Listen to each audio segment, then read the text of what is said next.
Hey guys, welcome to the first of two podcasts here for Chapter 2.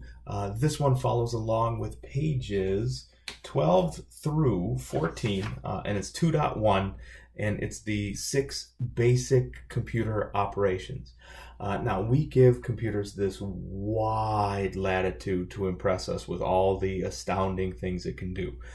So when I pick up my phone in the morning and it knows, okay, Eric is going to read these 6 bookmarks, that feels astounding to me.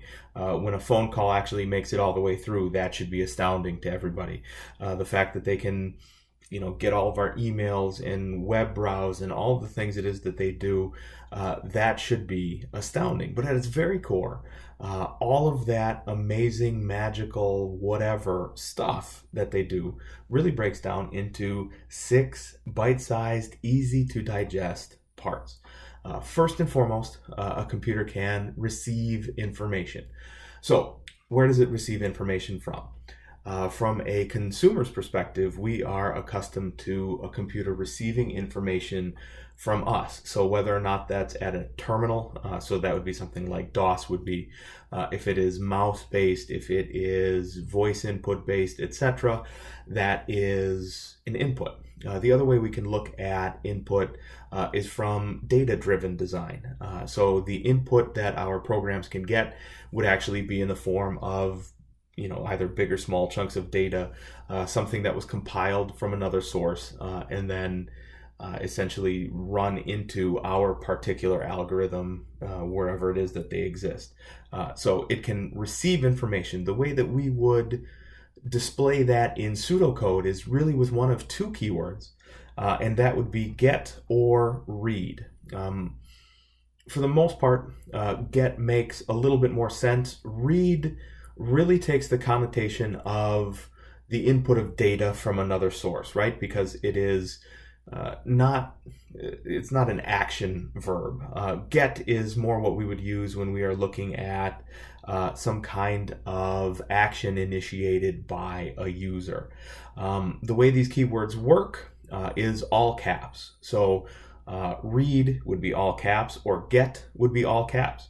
And that would be followed by the name of your variable. So something like student name, etc. That would be the way we would demonstrate that in pseudocode. We will come back to the idea of meaningful names. So don't forget the idea that we have to name our inputs something. Now, one small note of change that we have to be the most concise in pseudocode. Here on page 12 in the text, right under number 1 for a computer can receive information, we have 4 little bits of pseudocode. Number 1 and number 2 are fine. Number 3, on the other hand, is not okay. What you'll notice is we have a comma-separated list of inputs that we're receiving. So it's read number underscore 1, comma, number underscore 2. The way that's going to happen from a terminal, so as you are inputting it, is going to be, you are literally going to see a blinking cursor. That cursor is going to not suggest to you that you actually have to enter 2 numbers, potentially. The better way to do this is the more verbose way to do this. It would be on one line to say read number 1. The next line would be read number 2, because that is the most fully explanatory way that you can represent most accurately the way that pseudocode statement would work. So read and get, all caps, are the keywords that you are going to use to put input into a system. That's the first function we associate with basic computer operations. Next, we can have this is number 2, a computer can output information.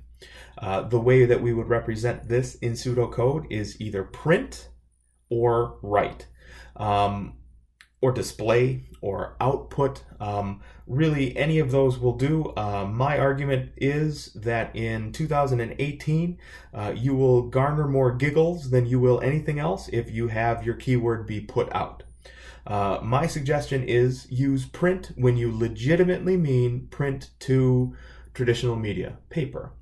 Write when you are outputting something to a file, because that is known as a write operation. So WRITE in all caps is the keyword there. Output and display are the ones that are the most relatable to whatever your display is. So if you want to put a message, welcome, on the screen for a user, you would say display and then in quotations welcome, because that's going to be what the message is. So number 2, the second basic computer operation is a computer can output information. Those keywords would be print and write and output and display. The third thing we rely on computers to do is to perform arithmetic. So do math. Now, for any of you who are worried, you heard the word math and you were plunged immediately into some kind of grade school related ennui and worry about what kinds of horrible math are we going to have to do here. What I'll tell you is, honestly, you don't have to worry about the really hard upper level math. Really, we are looking here at add, subtract, multiply, and divide for the most part. So the keywords for that, you guessed it, are add, subtract, multiply, and divide. Really, and you can see these here on page 13, is it's at the very top. We have add number to total. That is bad. That doesn't necessarily, in every case, convey your message the most clearly to the next developer. What I'm suggesting here is some developers have had a long and averse reaction to math. A far better tact here is the second line of pseudocode that you see there. Total equals total plus number. That is a literal translation from pseudocode to any other programming language of the intention that you have there for that mathematical operation. There is no ambiguity there. One of the things that I'm going to very, very probably say in some of your initial feedback here from chapters 1, 2, and 3 are things like, don't tell me about the math, show me the math. And that's exactly what I mean. I don't mean give me a paragraph, add total to number. There's ambiguity there. I mean show me the formula. Total equals total plus number. There's no ambiguity there. So arithmetic is something else that your programs can in fact do, that your computers can in fact do. Add, subtract, multiply, and divide, or even better yet, actually show me the mathematical equation there. That is best. Along the same line of thought here is a computer will absolutely maintain the order of operations. So things like first, inner, outer, last, that is an immutable rule that these machines, these programs will in fact stick to. So where it is that you are enforcing a mathematical order of operations, that absolutely is something that is going to work here with programmatic design, and that's absolutely something that is included in all basic computer functions. Next, we can see this on page 14. A computer can compare two variables and select between the two of them. When you and I, I'm assuming you are all human individuals, when we look at 3 apples sitting on a table and we said, hey, these apples all cost the same, very, very probably, you are going to do some kind of comparison there. You are going to look them over and say which one of these is biggest, and you are going to select the biggest apple. You are going to say which one of these is heaviest, and you are going to, feel around at the apples and determine which one of those is the heaviest. And we do this in what we expect is a very metacognitive way. We think that we are, juggling all of these conditions in our head at one time.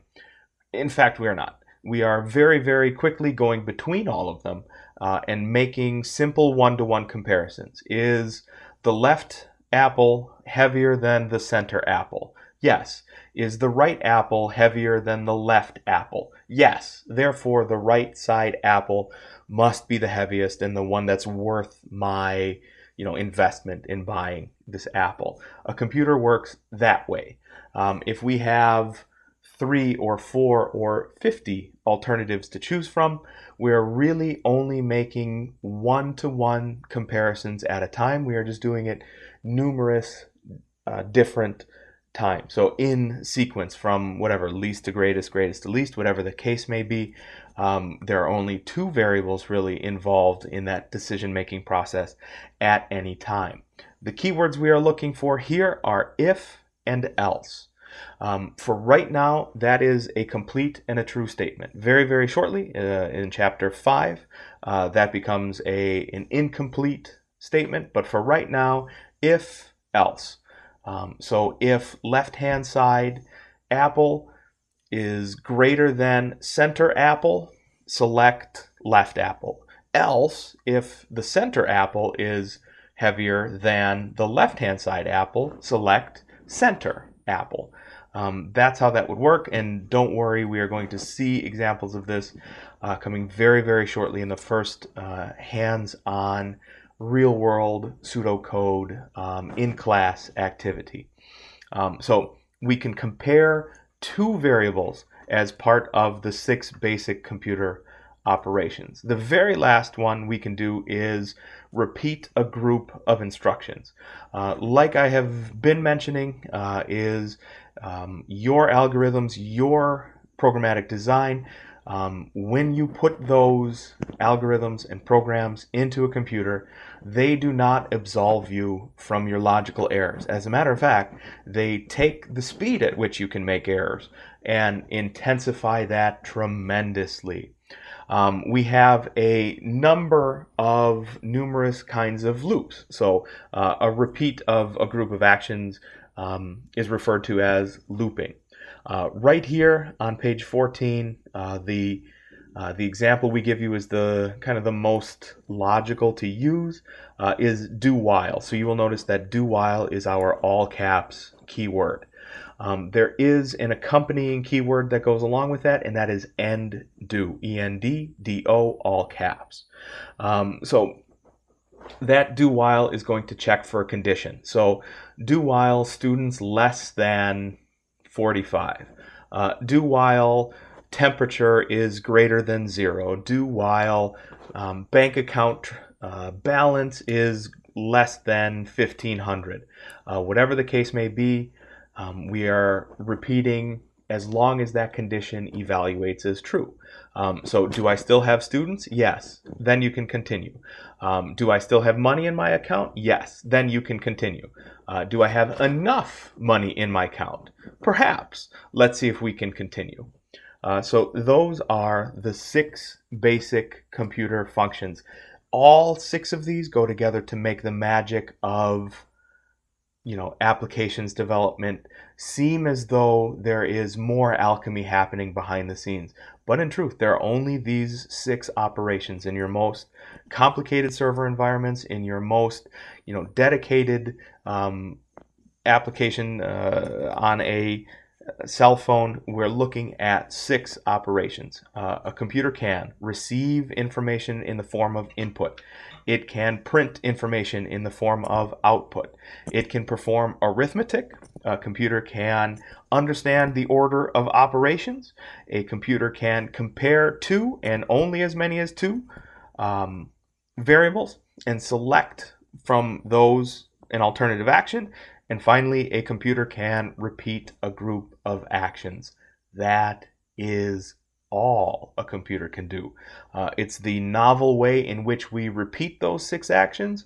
That is how we get the wide variety of the applications it is that we use on any given day.